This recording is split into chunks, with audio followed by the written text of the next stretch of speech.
السلام عليكم ورحمة الله وبركاته. إن الحمد لله من شرور أنفسنا ومن سيئات أعمالنا. من يهده الله من يضلل فلا هادي له. أشهد أن لا إله إلا الله وحده لا شريك له. وأشهد أن محمدا التقرب إلى الأمراء والسلاطين. Ilmu adalah sultan, pemerintah. Ini bagian dari tipuan iblis.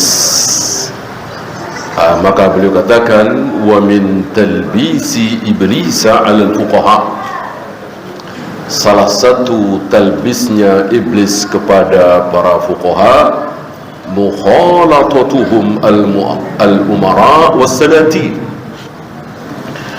bercampur aduk, terlalu dekat, terlalu akrab dengan sultan, penguasa. Wa mudahanatuhum, bermudahana. Apa kemarin mudahana?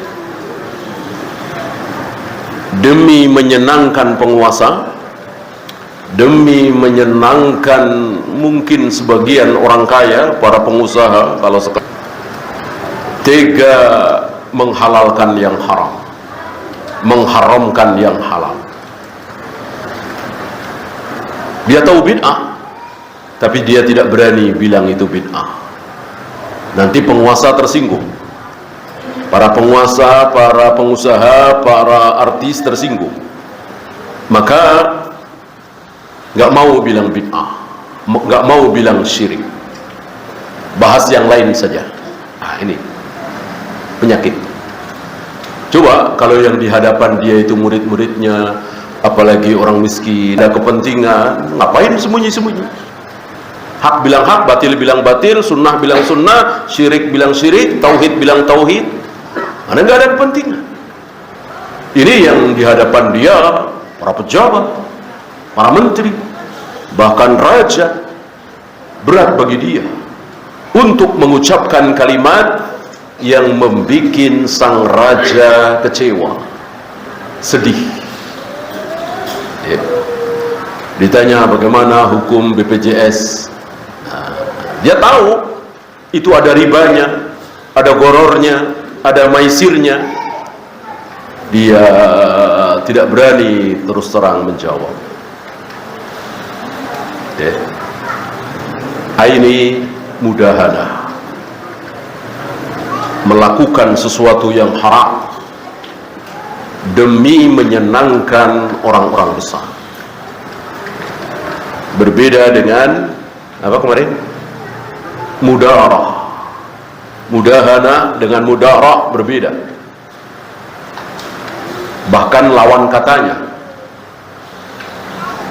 walaupun mungkin ada kemiripan. Apa mudarah? Melakukan sesuatu yang dia tidak sukai. Dia nggak suka main futsal misalnya, capek ya. Tapi biar anak-anak ini, para remaja ini mau ngaji, dia mau bela-belain ikut main futsal misalnya. Itu mudarah namanya. Melembutkan hati para mad'u supaya mau mendekat kepada Islam. Ini mulia, ini bagus. Ya. Para nabi, para rasul mudarah. Para dai mudarah, bukan mudahana.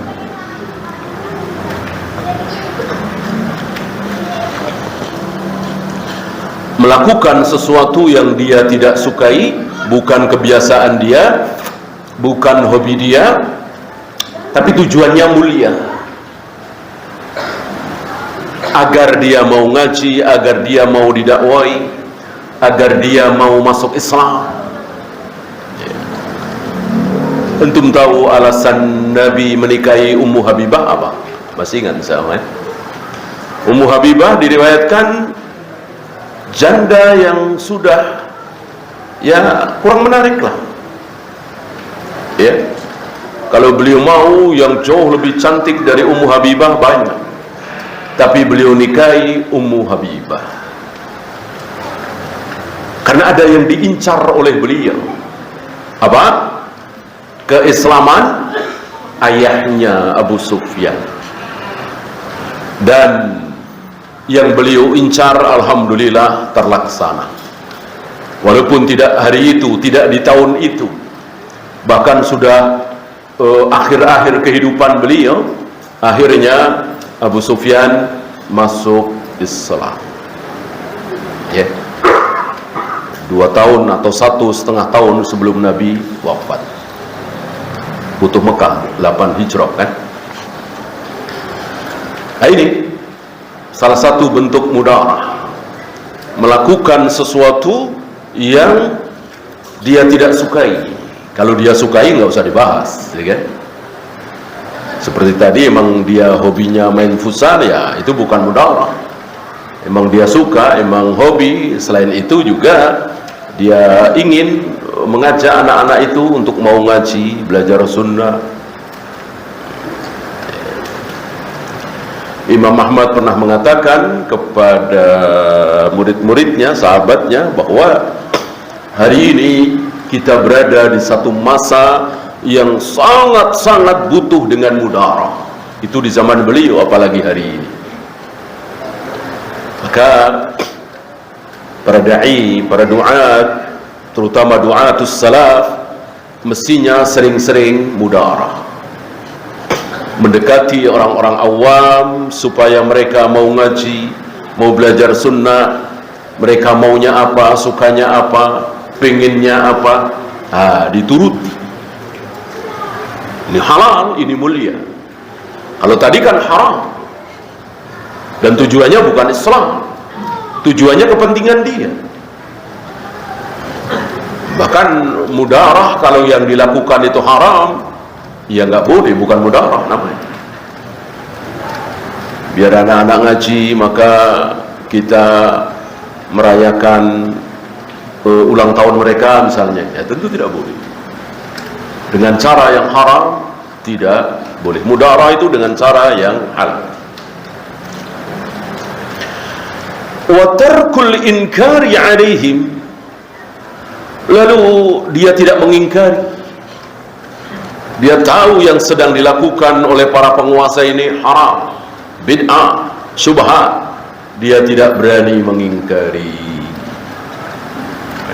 Beda dia bicara di masjid, tempat umum, atau mungkin di tempat kekuasaan dia, pesantren dia, tempat dia, rumah dia, dengan dia berbicara di rumah seorang penguasa. Beda. Ya.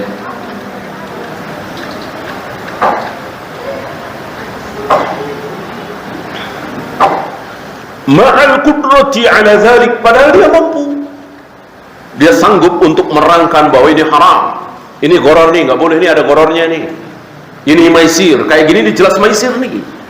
Karena kalau sana menang kita kalah, kalau kita menang dia kalah. Ini jelas maisir. Atau ada riba, ada tambahan uang yang tidak jelas, jelas ini riba. Nah, dia tidak berani. Ma'al qudrati ala dzalik, padahal dia sanggup, padahal dia mampu, padahal dia tahu bahwa itu haram. Wa rubbama rakhasu lahum fi ma la rukhsata lahum fi. Kadang-kadang mereka bikin rukhsah. Oh, ini rukhsah. Oh, ini rukhsah. Fi ma la rukhsata lahum fi, padahal itu bukan rukhsah. Demi apa? Demi menyenangkan para penguasa itu. Oh, enggak apa-apa. Bapak kan sudah sepuh ya.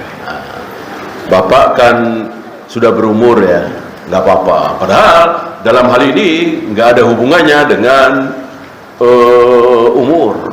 Masalah mahram misalnya, safar tanpa mahram, nggak ada dalil umur, ya kan?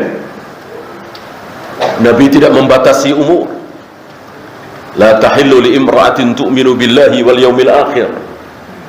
Tidak halal bagi seorang wanita yang mengaku beriman kepada Allah dan hari akhir, antusafira salasata layalin, bersafar 3 hari 3 malam. Wa fi riwayatin 2 hari 2 malam. Wa fi riwayatin 1 hari 1 malam. Warisa ma'ahadu mahramin, tanpa mahram. Adakah umur di sini? Ada. Ya. Dibikin rukhsah. Anda kan sudah berumur, bolehlah. Padahal tidak ada rukhsah di situ. Ini salah satu tipuan iblis kepada para pelajar, para duat yang terlalu akrab, terlalu dekat dengan para penguasa.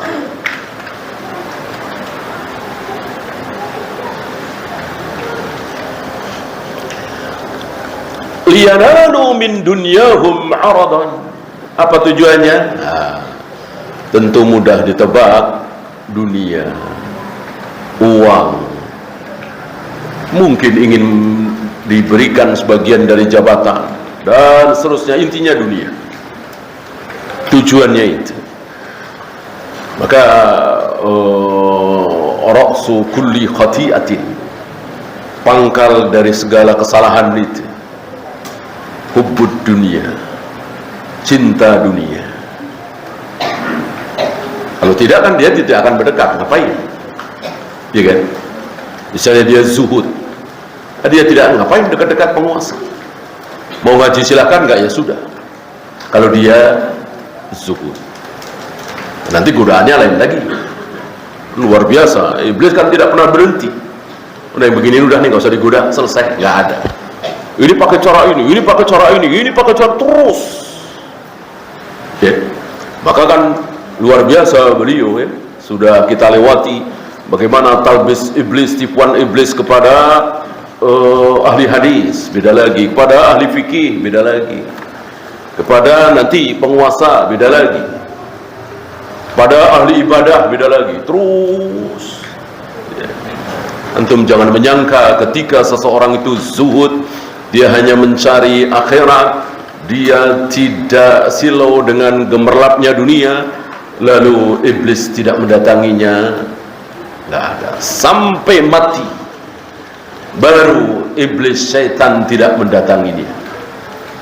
Ketika dia masih hidup, terus berbagai macam cara, ya. Maka terus, maka dikatakan musuh sesungguhnya kita semua adalah syaitan, iblis. Aduwwum mubin, musuh yang nyata. Orang kafir harbi nggak nyata. Artinya bisa saja dia berubah jadi saudara kita, ya kan? Kemarin-kemarin masih kafir harbi, sekarang sudah jadi saudara kita, udah masuk Islam, ya. Maka bukan musuh yang nyata. Orang-orang kafir bukan musuh yang nyata kaum muslimin. Musuh yang nyata kita semua adalah syaitan, iblis. Mereka tidak pernah berhenti. Dan iblis tahu betul mana yang hak, mana yang batil. Ketika Allah dan Rasulnya mengatakan begini, iblis berusaha bagaimana supaya tidak begitu. Ya. Allah mengatakan lewat lisan Nabi alaihi salatu wassalam, inna auladakum min kasbikum wa min atyabi kasbikum.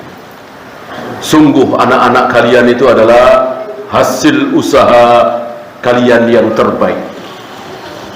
Jadi ketika kita usaha itu menghasilkan mobil misalnya, menghasilkan rumah misalnya, menghasilkan sawah, menghasilkan perusahaan, menghasilkan anak.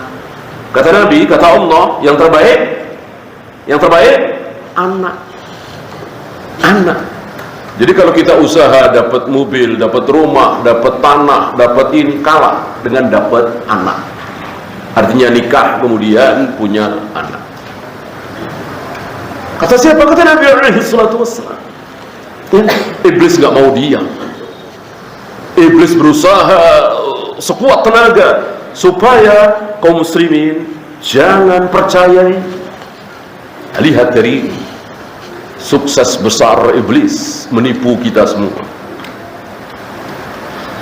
Kita semua kalau ditawari anak, dapat anak lagi, kurang suka.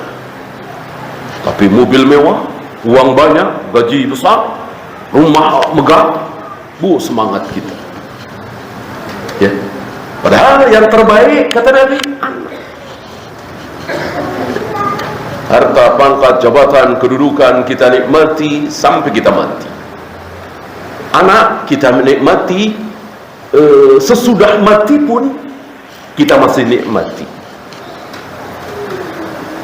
Harta dan seterusnya tidak, kecuali disedekahkan. Kalau anak kan tidak.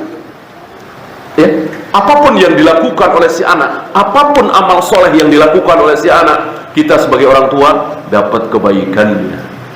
Saat kita sudah tidak bisa sholat lagi, tidak bisa baca Al-Quran lagi, tidak bisa sedekah lagi, karena sudah mati, dapat dari anak. Nah, iblis nggak mau. Kaum muslimin percaya dengan sabda Nabi ini, maka berbagai macam cara tipu muslihat dilakukan oleh iblis, dan banyak dari kita tergoda. Berapa banyak dari kita yang membatasi anak, saya mau 3 saja, saya mau 2 saja. Ya. Sementara ada dari kita yang membatasi duit, ya. Saya mau kerja asal gaji maksimal 10 juta. Saya nggak mau lebih dari itu. Ada yang begitu? Saya kira nggak ada. Ya. Sebesar-besarnya. Ya. Kalau anak dibatasi 3 saja, 4 saja, 2 saja. Tipu muslihat iblis, menipu kita semua.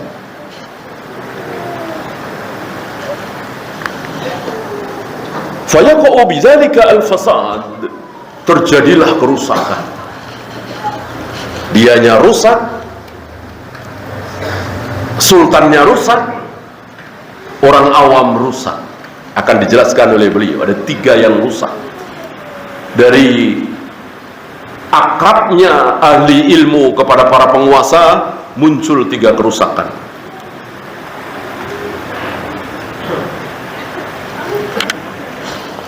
Maka nasihat bagi kita semua, terutama du'atus salaf, untuk tidak dekat-dekat. Ya. Kalau tidak dekat, kita bilang kita taati penguasa, kan enak, objektif kan. Para du'atus salaf nggak kenal dengan presiden, nggak kenal dengan para menteri satupun, nggak kenal dengan wali kotanya, nggak kenal dengan gubernurnya, lalu bilang kita wajib taat kepada penguasa. Ini perintah Allah dan Rasulnya, kan enak. Gitu. Coba dia kalau dia akrab sama presiden, dia dekat sekali dengan wali kota, kita taati penguasa, ya, nggak enak dengernya, ya kan? Nah dia terlalu dekat. Kok dia nggak dekat, nggak kenal, enak ngomongnya, jujur, gitu. Nggak punya kepentingan, ya gitu. Apakah ketika ustaz-ustaz salaf mengatakan kita taat penguasa kita, kita taati presiden kita, lalu mendapatkan sesuatu dari presiden, dari gubernur, dari wali kota? Tidak, orang nggak dikenal, nggak dikenal, ya. Jadi enak, jujur, objektif. Coba kalau dekat, nggak enak dengar. Yang pertama, 3 kerusakan, ya. Siapa yang pertama kali rusak? Yang pertama, al-amir. Penguasanya itu sendiri menjadi rusak. Kenapa rusak? Dia akan mengatakan, ini berangkat dari husnudzon dia terhadap para ahli ilmu itu. Laula anni ala sawabin la ankara alayya al-faqih.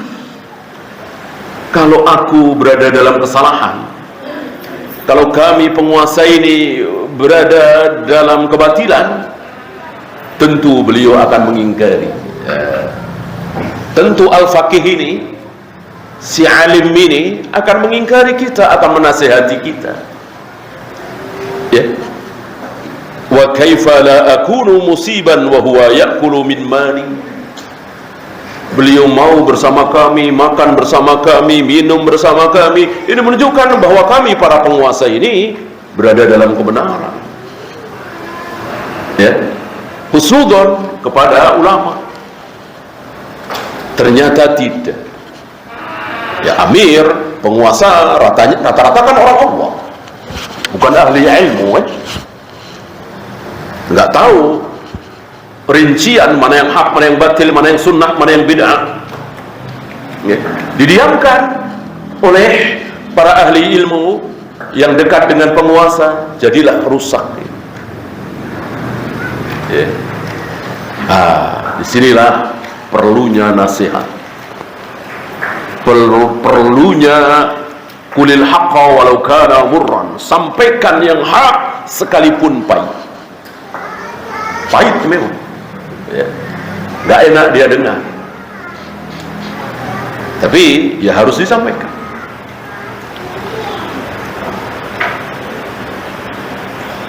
Itu kerusakan pertama. Kerusakan kedua, wasdari al-ami, yang awamnya. Udah penguasanya rusak tadi, anak salah paham, dibiarkan oleh ahli ilmu, dikiranya berada dalam kebenaran, padahal banyak sekali kesalahan, sebagaimana yang kita saksikan hari ini. Ya, sepertinya kata Syekh Ali Hasan kemarin, ya, sepertinya beliau Ibnu Jauzi sedang melihat kejadian hari ini, wabil khusus di negeri kita ini. Ya, mereka ini, presiden kita, gubernur kita, wali kota ini, kalau dinasihati baik-baik, disampaikan ini bid'ah, ini syirik, mungkin mau menerima, mungkin insya Allah, ya, hidayah milik Allah. Tapi nggak ada yang mau menyampaikan, tidak ada yang mau menyampaikan. Maka presiden kita, gubernur kita, wali kota kita, ya sudah, seolah nggak ada masalah, baik-baik saja, nggak ada syirik, nggak ada bid'ah, nggak ada permasalahan agama. Ya, ini bahayanya, sangat berbahaya. Coba kalau mereka jujur, mereka berani, mereka berprinsip tadi, kulil haqqa walau kana murran, sampaikan yang hak sekalipun pahit, barangkali insya Allah, kan harus usaha, ya. Mungkin begitu dengar marah, mudah-mudahan besok lusa, ya. Waktu Syekh Ali Hasan ke Nusa Kambangan waktu itu, ya, kan mampir pulang dari sana, mampir di Hotel Alia, beliau cerita-cerita, hampir semuanya menolak ucapan beliau. Kan yang beliau hadapin luar biasa, para khawarij itu, ya, para teroris itu, dibawa oleh Ustaz Abdurrahman Ayub, kan. Hampir semuanya menolak, cacian, makian, ulama penguasa lah begini begitu, ya.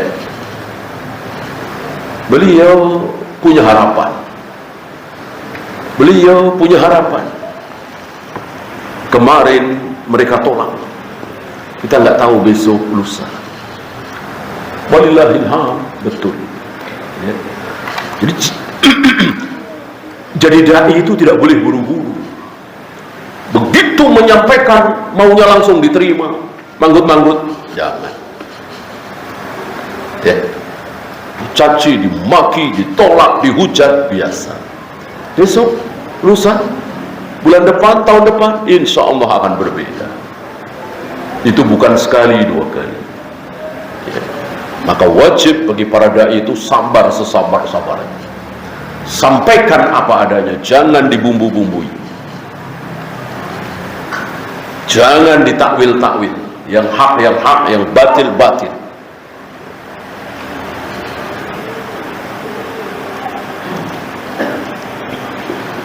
Kerusakan kedua, ini orang awam, mereka mengatakan la ba'sa bihadzal amir. Oh, penguasa kita ini baik-baik saja. Oh, penguasa kita ini, amir kita ini berada dalam kebenaran. Oh, penguasa kita ini tidak berada dalam syirik, dalam bid'ah. wala bimalihi wala biaf'alihi. Hartanya halal, perbuatan-perbuatannya bagus. Kenapa? Fa inna fulanan al-faqih la yabrahu indahu. Karena beliau ada di situ. Karena penguasa kita ini dekat dengan beliau, dengan ahli ilmu ini. Kalau penguasa kita berada dalam kebatilan, nggak mungkin ahli ilmu kita ini, ulama kita itu ada di situ, akrab dengan penguasa, dekat dengan penguasa. Ya. Rusak kan?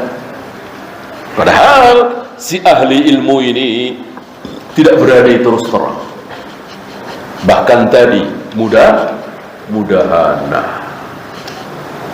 rusak dirinya, rusak pemimpinnya, rusak orang-orang Allah, seperti yang sedang kita saksikan hari ini. Ya. Orang awam akan mengikuti bagaimana mayoritas.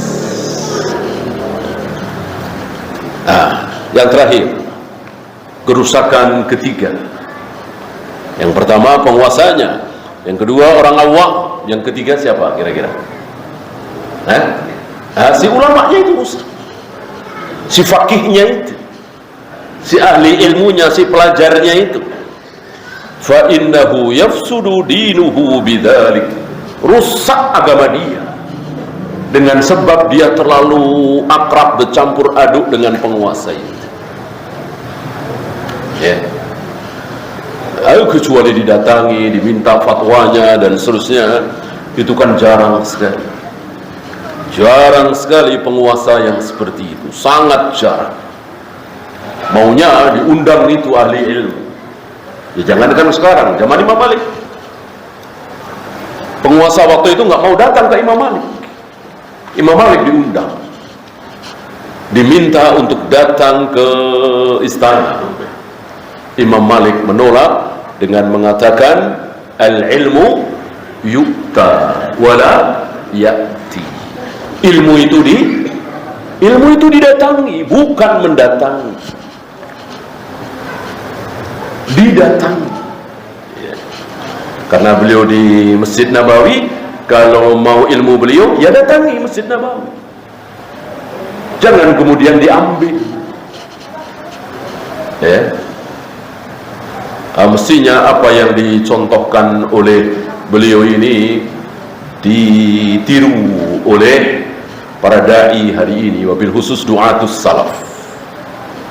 Ya. Jadi kalau mau, ya datang kemari. Datang ke masjid. Ini kan berbeda kan dengan apa yang kita saksikan di kehidupan mereka. Para pejabat, para artis nggak mau datang ke masjid, maunya ngundang ke rumahnya, ke kemana lah, ke hotel ini itu. Jawabannya paling tepat adalah Imam Malik tadi. Al-ilmu yu'ta wala ya'ti. Dan ini kejadian lagi di zaman Imam Bukhari. Bahkan di saat Imam Bukhari ditahdzir oleh Muhammad bin Yahya, sempit beliau dimohon untuk memberikan di bukan istana khalifah, ya mungkin amir kata kita sekarang, gubernur, ya. Dalam keadaan seperti itu beliau menolak, ya. Dalam keadaan seperti itu, ya. Tetap beliau menolak. Kalau mau di rumahku atau di masjid. Marah penguasa ini, ya. Semakin dipojokkan Imam Bukhari, yang berakhir dengan keputusan beliau untuk kembali ke Bukhara, kampung halaman beliau.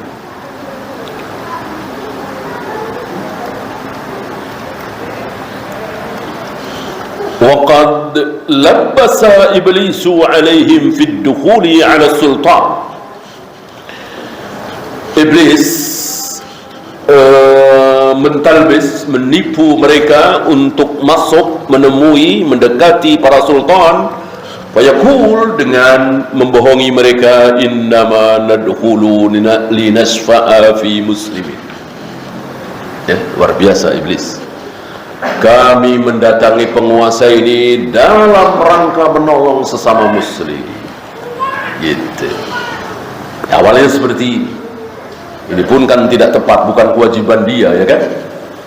Ya mirip seperti apa yang dialami oleh Nabi SAW. Nabi ingin yang dapat hidayah jangan orang-orang miskin doang. Jangan cuman Khabbab bin Arad, Bilal, Ibnu Mas'ud, Ammar bin Yasir, Sumayyah, para budak itu. Beliau ingin pembesar-pembesar Quraisy itu juga dapat hidayah. Kan nggak ada salahnya kan? Nggak ada salahnya. Bukan beliau mengincar kekayaan mereka, enggak. Beliau zuhud. Dan beliau kan bukan orang miskin juga. Iya kan? Harta kekayaan Khadijah luar biasa. Semuanya dipakai untuk mendukung dakwah beliau, kan gitu. Niat baik beliau supaya yang dapat hidayah jangan orang miskin saja. Ya mungkin seperti hari ini. Ya kita fasilitasi lah, kita maklum lah. Beliau-beliau nggak biasa desak-desakan di masjid, apalagi panas. Ya, lah kita kasih tempat. Ya, ada dana ini. Awalnya begitu. Ya, itu pun tidak benar. Ya. Dan majelis ilmu ini hendaknya mengikuti sunnah-sunnah Nabi SAW. Pertama, jadi mesti ada adab-adab di situ. Ya. Bagaimana si fulan ketika mau meninggalkan majelis, apa yang harus dilakukan? Bagaimana tempat kosong itu, siapa yang paling berhak, dia apa orang lain? Bagaimana kalau ada tempat yang kosong, apakah diisi, bolehkah melewati pundak-pundak? Ini kan ada sunnah-sunnahnya. Yang itu tentu tidak akan terjadi apabila di hotel misalnya, satu orang satu kursi misalnya, ya.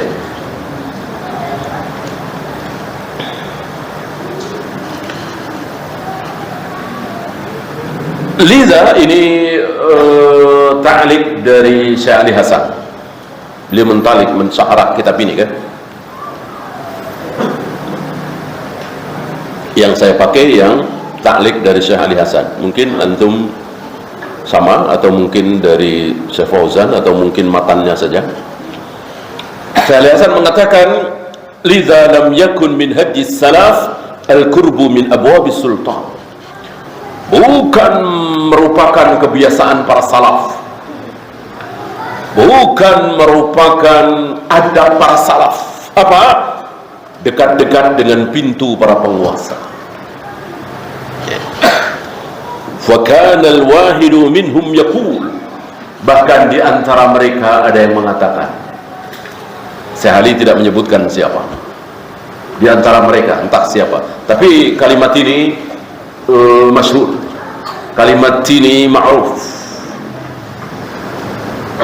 jelas bukan hadis ya, mungkin sahabat, mungkin tabi'in. Apa?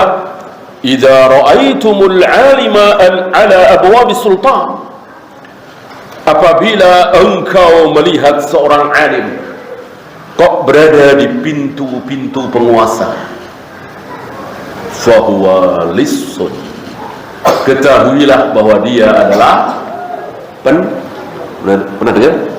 Pencuri. Lissun. Dahsyat ini ya. Dahsyat ini, pencuri. Kalau ada seorang alim kok dia berada di pintu-pintu para sultan, keluar masuk rumahnya sultan, istana, ya dekat dengan para sultan, fahuwa lissun, pencuri dia. Waliyadzubillah. Ya. Walaupun sekali lagi ini bukan sabda Nabi sallallahu alaihi wasallam. Ya, yang ini yang sabda Nabi. Laqad qala sallallahu alaihi wasallam. Ya.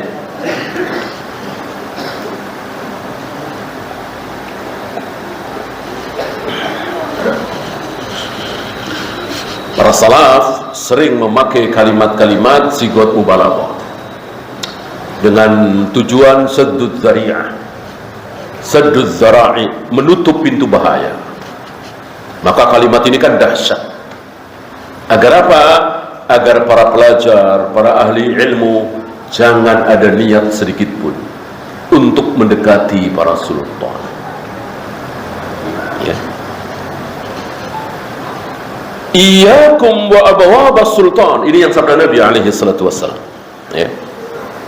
Beliau tidak membawakan takhrijnya, beliau hanya membawakan marojiknya, ya.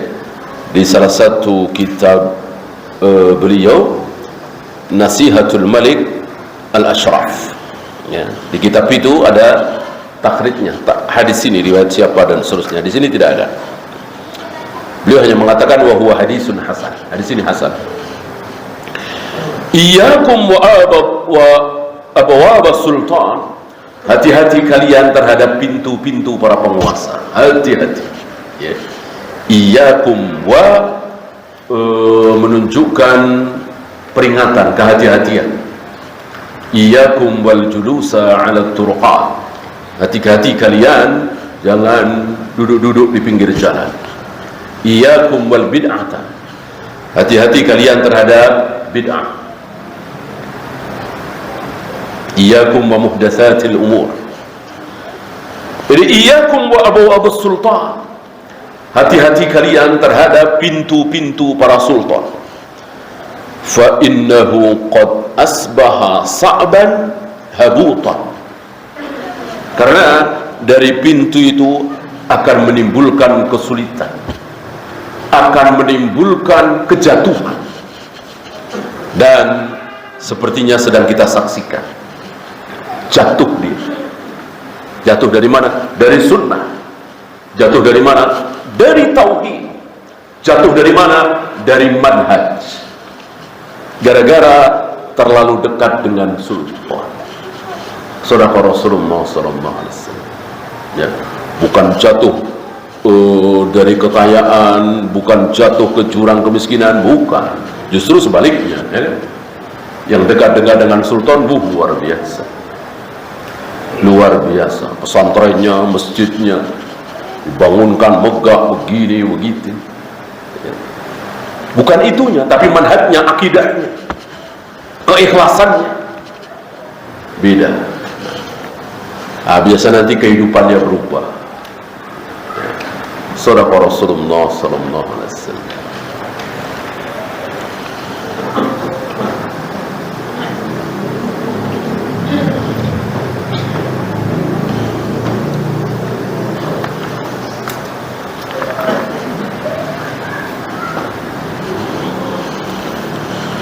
وينكشف هذا التلبيس بأنه لو دخل غيره يشفع لما أعجبه ذلك. Akan terlihat talbis iblis di sini kalau apa? Kasih sayang Allah kadang Allah tunjukkan, kebenaran itu kadang Allah tunjukkan, kadang tanpa dalil. Ya. Ini salah satunya. Ya. Jadi tipuan iblis ini terlihat dengan cara apa? Kalau apa? Kalau yang dekat dengan penguasa itu bukan dia, tapi yang lain. Gitu. Kalau yang dekat dengan penguasa itu bukan dia, tapi yang lain. Taruhlah, misalnya si fulan ini pernah dekat dengan penguasa. Dia terfitnah 3 tahun lah, 4 tahun, ya. Habis itu nggak dekat lagi, atau mungkin penguasanya ganti seperti hari ini, ya, ganti rezim misalnya. Nah, lalu ustadz lain, tokoh lain yang dekat dengan penguasa, baru dia bisa bicara, baru dia ngomong di sini, ya. Warubbama qadaha fi dzalika asy-syakhs, baru dibahas itu. Oh, nggak bener itu. Ya, nggak benar itu, dekat dengan penguasa begini, baru dia keluarkan ilmunya. Kalau kata orang sana, kemarin-kemarin kemana, gitu ya? Kok baru sekarang ngomongnya, gitu? Ya, ini persis ya. 5 tahun yang lalu, gitu kan? Atau 10 tahun yang lalu, gitu ya? 10 tahun yang lalu kemana? Kok baru sekarang? Itu kelihatan talbis iblisnya di situ. Ya. Luar biasa para ulama membahas sesuatu kira-kira 800 tahun yang lalu. Ini kan beliau hidup 800 sampai 900 tahun yang lalu. Kita saksikan kebenarannya hari ini. Ya. Seolah beliau menulis sekarang ini, padahal beliau tulis kitab ini 800 tahun yang lalu. Inilah ulama-ulama kita yang ikhlas, yang betul-betul ingin akhirat, yang betul-betul ingin ridha Allah, bukan mencari dunia. Allah bimbing mereka. Para ahli hadis kalau nggak dibimbing oleh Allah, oleh siapa lagi? Ya, emang Nabi pernah mengajarkan tadlis itu apa? Nabi pernah mengajarkan munqati itu apa? Mursal itu apa? Ya, Nabi pernah mengajarkan si fulan, si fulan, enggak. Tapi kok diketemukan ilmu itu? Dari siapa kalau bukan dari Allah? Ini betul-betul menunjukkan Allah menjaga agama ini. Wallahu a'lam. Ya, silakan azan dulu. Sallallahu alaihi wasallam wa akhiru da'wana alhamdulillahi rabbil alamin.